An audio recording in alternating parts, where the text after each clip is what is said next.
Hey team, let's talk about handling email and paperwork, the 4Ds. And they are do, dump, delegate, and decide when. And if you've heard me speak before, you know these four. If you haven't, they're the four. Do, dump, delegate, and decide when. Let's go through them. If you can do an email in under 2 minutes, just get rid of it. Just do the thing. Just do it. So if it's under 2 minutes, just do it. If it's spam, if you don't want it, then dump it. It's the most underused key on the keyboard is the delete key. Now, part of dump would happen to be if you wanted to keep it and archive it. So dump it out of your inbox into somewhere where you store. So get rid of it, dump it over there. And it doesn't need to be the trash can. It can be somewhere as an archive. So dump it. So do it, dump it. Next one is delegate. That don't be slippery Sam and Teflon Tim. In other words, nothing sticks to you. But in regards to delegation, if it's not yours, it's somebody else's, delegate it nicely. Have clearly defined outcomes of what you want to have happen and the date with which you want it to happen.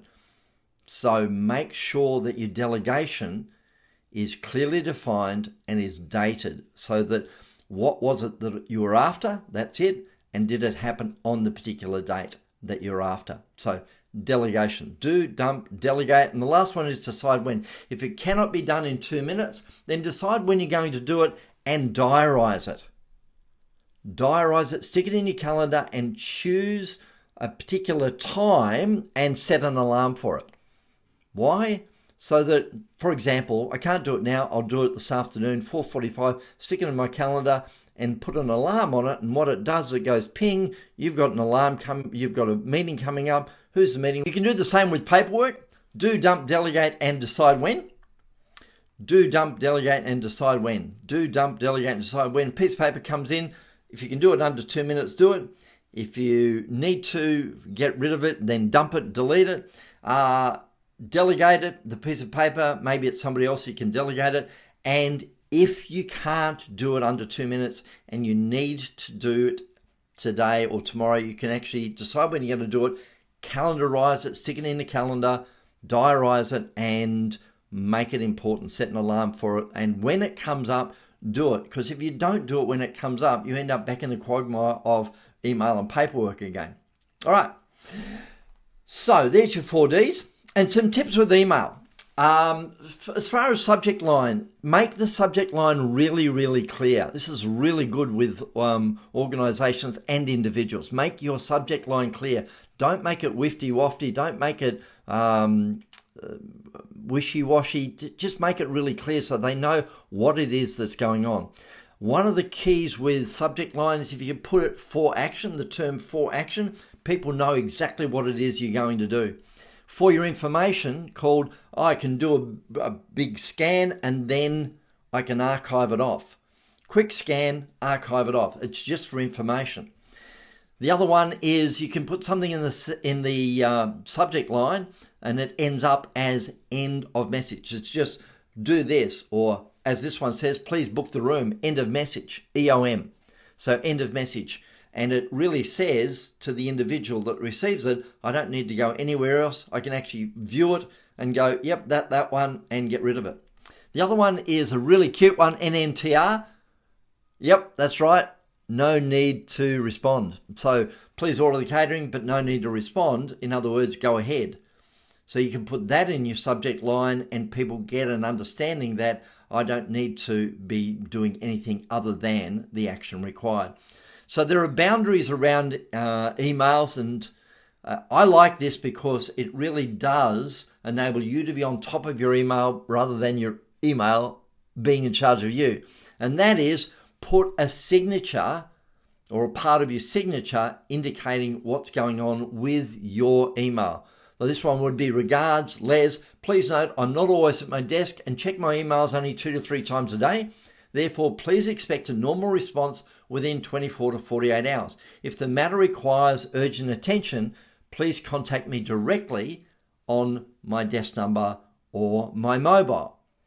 And then you need to set email windows for yourself where you're actually doing your email and closing your email client down. Yes, I did say that. You can close your email client down.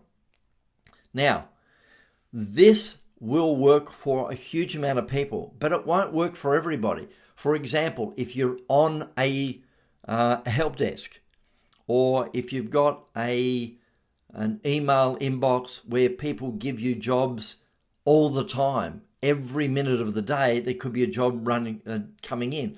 So therefore, that wouldn't work. But for the rest of us that are doing kind of the background work that aren't on the front line, then this gives you a chance to be in charge of your emails, not your emails being in charge of you. Now, maybe with email you have a fear of missing out, and one way to get over that is to unsubscribe. And it's like, no, I need to keep it, Les, because maybe there's something I really need that comes from that particular thing that I've subscribed to. Yep. And when's the last time you actually checked? Yeah, but no, just unsubscribe. Maybe there's some things there you go, nah, and you never look at them anymore. Unsubscribe.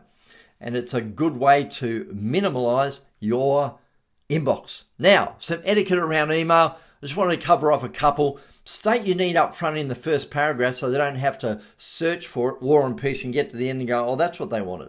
So state your need up front. Don't use all caps. Using all caps indicates that you're screaming at people. Slash your surplus CCs. So don't CC everybody. Just CC the people that are relevant. Your email signature on all of your emails, not just some.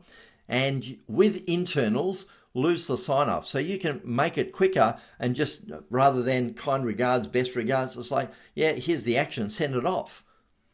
Now, as a standard, as a common language, as a culture, you go internal emails, just let it go. Because we all love each other, therefore, don't worry about the fluffy bit at the end. Or use Slack. Don't be, and Slack's a communication device, don't be like SMS. SMS you don't sign off. You just use SMS as here's the information. And you can do email as well. And if email's been too cumbersome, then use another device like SMS or Teams or Slack, whatever that might be for you. Another one. Start to minimize your use of email by picking up the phone or visit the person's desk. Sometimes people tend to go, oh, I need to cover my bum by sending an email. Yeah, I understand that. But what if it's not? What if you're just overusing email? So rather than email, pick up the phone or visit the person. Write the email before the recipient as putting in the address. Why? Because so many times people have gone, I didn't mean to send that, I hadn't finished it. So the easiest way to do it is put the bulk of the email, and then once you've done that, you go, okay, now I'm willing to send, ready to send it, and put the recipient in the address. Create templates for your frequently used replies, and I just create a note on my laptop, and I go, grab that and stick it straight in and send. No, not to you, to everybody else. But notice the amount of things that you get that are, I'm sick of doing this, I'm always doing this. Then create a template for yourself to be able to put in. Second last one, question the sender, why are you including me in this email list? Why am I on this one? Because I don't get it. Can you explain it to me? Because if they can explain it to you and it's relevant, great. If it's not relevant, you can go, okay, yeah, that's not me. Please delete me from those emails or that list. And the last one is you don't need to reply to every email. Beg your pardon? You don't need to reply to every email. It's not a have to. It's not a conversation per se. Now, when you're dealing with a customer, that may be true. That it may be that you reply to those emails, but question yourself around all emails. So it's not a matter of, I've got an email, I have to reply. I've got an email, I have to reply. Just question yourself. That's all it is. For some, yes, but for others, no. Don't need to reply to every email. That's it. That's it for now. Go forward, create some success. Tell us your biggest takeaway in regards to email and the 4D